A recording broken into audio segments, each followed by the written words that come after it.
This house was built 300 years ago. Here's the unit. And we parked our car here. Look at the house. Huge, isn't it?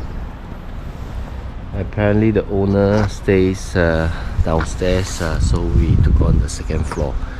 We understand it's their family home, but probably the children is not around, so they rent it out.